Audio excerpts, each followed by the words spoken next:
Les gars, je vais vous poser une question. Soyez honnêtes. Hein. C'est qui le milieu défensif du FC Barcelone? C'est-à-dire au FC Barcelone, c'est quel joueur qui joue milieu défensif? Je sais qu'il y a certains qui diront que c'est De Jong, mais non, ce n'est pas De Jong, les gars. De Jong de base, lui-même c'est un milieu défensif. Mais le gars, souvent, il oublie son rôle. De Jong, c'est pas ça défensivement. De Jong, c'est un joueur technique. De Jong, c'est un gars qui est plus créatif, qui est plus à l'aise avec le ballon, qui est plus dans le domaine offensif plus que dans le domaine défensif. On voit plus son effort offensif, mais son effort défensif, c'est pas ça. Là, on voit en Bernal, en nouveau Busquets. Peut-être Flick va lui les transformer et lui, il sera plus dans l'apport défensif, dans le milieu en fait. Pour l'instant, vous devez savoir que le milieu défensif de FC Barcelone, c'est Pedri. Il y a des gars qui sont choqués, mais je vous le jure que le milieu défensif de FC Barcelone, c'est Pedri. Et cela a débuté depuis la saison passée. C'est lui là.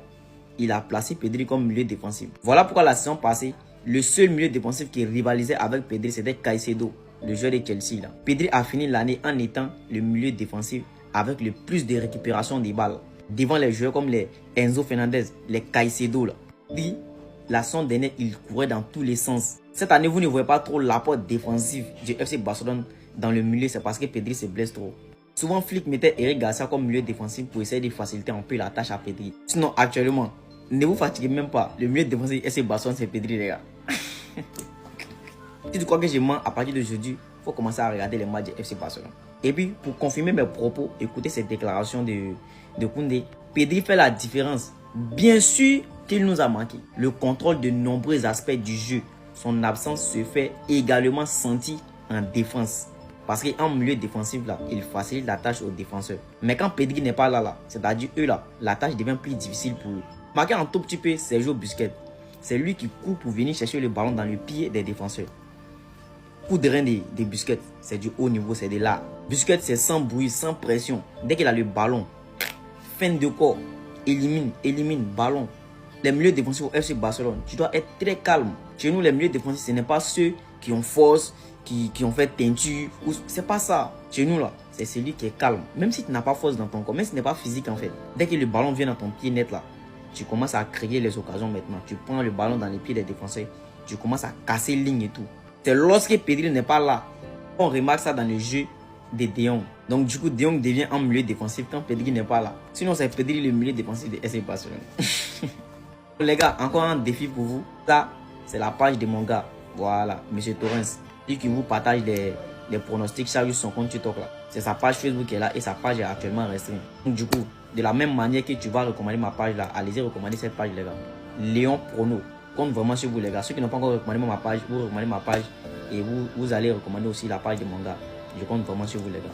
J'en dis pas plus, on se retrouve pour une prochaine vidéo. Les gars, j'ai pris classement La Ligue 1, j'ai pris classement La Liga, j'ai fait un face-à-face. Regardez à gauche, regardez à droite. Maintenant, osez me dire qu'il n'y a pas plus d'équipes là qui tapent ces équipes-là. Allez, c'est simple pour moi. PSG, Lyon, Lille, Monaco, Rennes, Strasbourg, Brest, Angers, Le Havre et Nice, ça tape les équipes en face. Après, attention, ça va prendre avec des pincettes. C'est sur la forme de la saison, nanani, nanana, d'accord. Sur un match, il y a une vérité. Tu peux pas anticiper, savoir à l'avance. Mais si tu prends la saison kiffant, voilà.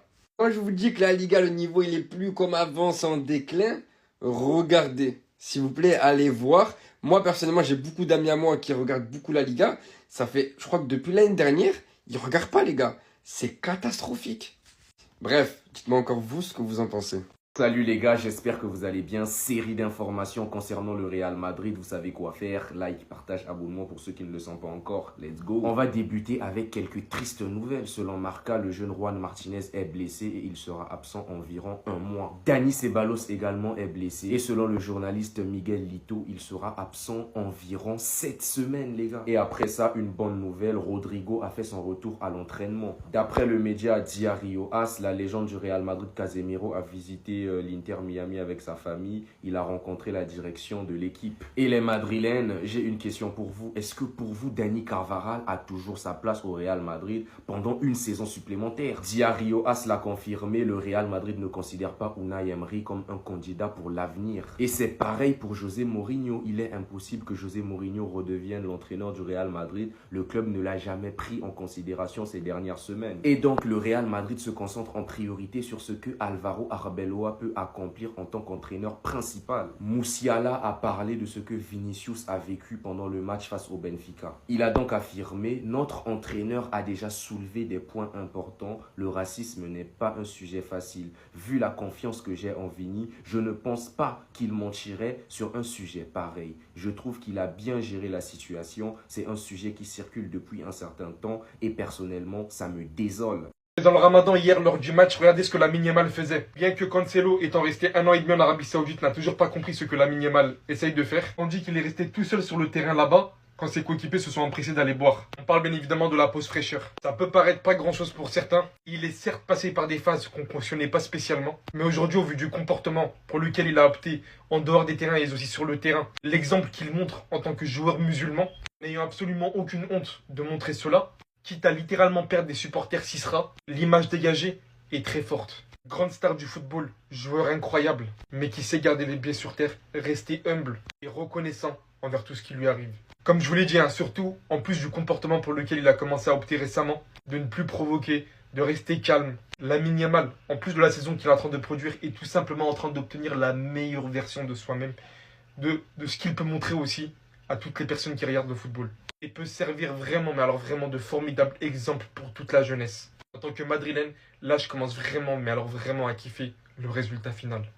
Vous avez vu ce qu'Hansi Flick a réalisé avec le FC Barcelone? C'est choquant ce que l'entraîneur allemand a réalisé avec le FC Barcelone cette saison. Croyez-moi que vous n'êtes pas prêts à écouter cette stat. Hansi Flick avec le FC Barcelone est en train de péter tous les records. Aucun entraîneur a pu faire ça avec aucun club. Il faut juste s'asseoir et applaudir à Hansi Flick. Bougez pas, je vous explique tout.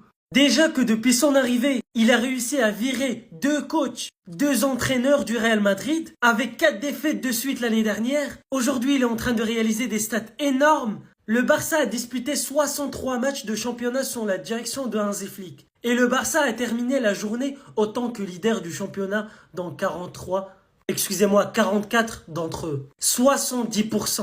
Et il y en a encore qui doutent que son système n'est pas fiable. On verra ce qu'il va faire cette saison en Champions League, mais croyez-moi qu'en Liga et les championnats nationaux, aucun entraîneur n'a pu faire ça. Il faut juste applaudir et dire que Hansi Flick est le meilleur coach au monde.